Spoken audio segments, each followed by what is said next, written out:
ഒത്തിരി സ്വപ്നങ്ങൾ സീരിയലിൻ്റെ ഏറ്റവും പുതിയ പ്രൊമോ റിവ്യൂയിലേക്ക് എല്ലാ കൂട്ടുകാർക്കും സ്വാഗതം. അങ്ങനെ രാത്രി എല്ലാവരും കൂടി ചേർന്നിരിക്കുന്ന സമയത്ത് ശിവനന്ദ പറയുന്നുണ്ട്, ഈ വർഷം ഇന്ന് വിവേകിന് നല്ലൊരു പണി കൊടുത്തിട്ടാണ് വന്നത്, എന്താണെന്ന് അറിയാമോ എന്ന് ചോദിച്ചുകൊണ്ട് ശിവനന്ദ പറയുന്നുണ്ട്, വിവേകും വസുന്ധര ആൻറ്റിയും അതുപോലെ ധനപാലൻ അങ്കിളും കൂടി ചേർന്ന് എത്രയും പെട്ടെന്ന് ഇവരുടെ വിവാഹ നിശ്ചയം ഉറപ്പുവരുത്തണമെന്ന് പറയുന്ന സമയത്ത് ഈ വർഷ പറയുന്നുണ്ട്, 6 മാസത്തിനുള്ളിൽ ശ്രീനാഥ് തിരികെ വരുവാണെങ്കിൽ ഞാൻ ഈ വിവാഹത്തിന് സമ്മതിക്കത്തില്ലെന്നും പറഞ്ഞ് വിവേകിന് വാക്ക് കൊടുത്തിട്ടാണ് വന്നിരിക്കുന്നത്. വിവേകുമായിട്ടുള്ള വിവാഹം ഉറപ്പിച്ചെങ്കിലും വർഷ ഇപ്പോഴും ശ്രീനാഥിനെ കാത്തിരിക്കുകയാണ്.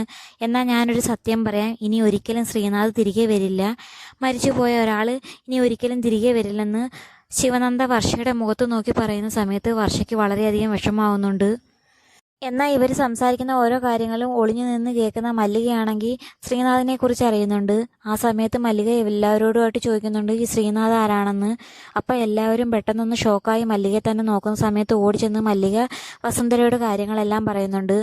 ആ സമയം വസുന്ധര വളരെയധികം ദേഷ്യത്തോടെ വിവേകിനോട് കാര്യങ്ങൾ ചോദിക്കുന്നുണ്ട്. ആദ്യം പറയാൻ മടിച്ചെങ്കിലും വിവേക് പിന്നെ കാര്യങ്ങൾ തുറന്നു പറയുന്നുണ്ട്. ആ സമയത്ത് വളരെ ദേഷ്യത്തിൽ വസുന്ധര ചോദിക്കുന്നുണ്ട്, മരിച്ചു പോയ ഒരാളായിട്ടാണോ വർഷ ഇപ്പോഴും അയാളെ കാത്തിരിക്കുന്നത്? എനിക്കൊട്ടും വിശ്വാസമില്ലെന്നും പറഞ്ഞുകൊണ്ട് വസുന്ധര വല്ലാതെ ദേഷ്യപ്പെടുന്നുണ്ട്. ഇതേ സമയമാണെങ്കിൽ അഭിരാമിയാണെങ്കിൽ ജോലിക്ക് പോയിട്ട് വരാൻ താമസിക്കുന്നുണ്ട്. ആ സമയത്ത് വണ്ടിയൊന്നും കിട്ടാത്തത് കാരണം പെട്ടെന്ന് ഒരാളുടെ ഹെൽപ്പ് ചോദിക്കുന്നുണ്ട്. അത് വേറെ ആരുമല്ല, ശ്രീനാഥ് തന്നെയാണ്. തട്ടുകടയിൽ നിന്ന് ഫുഡ് കഴിച്ചിട്ട് കൈ കഴുകിക്കൊണ്ടിരിക്കുന്ന സമയത്ത് ശ്രീനാഥിനെ പോയി അഭിരാമി പരിചയപ്പെടുന്നുണ്ട്. അങ്ങനെ ശ്രീനാഥിൻ്റെ ഹെൽപ്പോടെ അഭിരാമി ധ്യാൻസി വില്ലയിലെത്തുന്നുണ്ട്. ആ സമയത്ത് വർഷയാണെങ്കിൽ വളരെയധികം വിഷമത്തിൽ നിൽക്കുവാണ്. അങ്ങനെ പുറത്തോട്ട് നോക്കുമ്പോൾ അഭിരാമി ആരുടെയോ കാറിൽ വന്നിറങ്ങുന്നത് കാണുന്നുണ്ട്.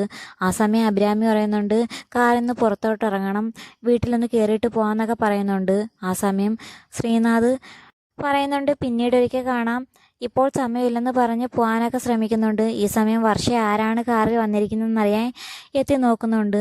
അങ്ങനെ വർഷ ശ്രീനാഥിനെ കണ്ടുമുട്ടുമോ ഇല്ലയോ എന്ന് കാത്തിരുന്ന് തന്നെ കാണാം. അപ്പം വീഡിയോ ഇഷ്ടമായ ചാനൽ സബ്സ്ക്രൈബ് ചെയ്യാനും സപ്പോർട്ട് ചെയ്യാനും മറക്കല്ലേ കൂട്ടുകാരെ.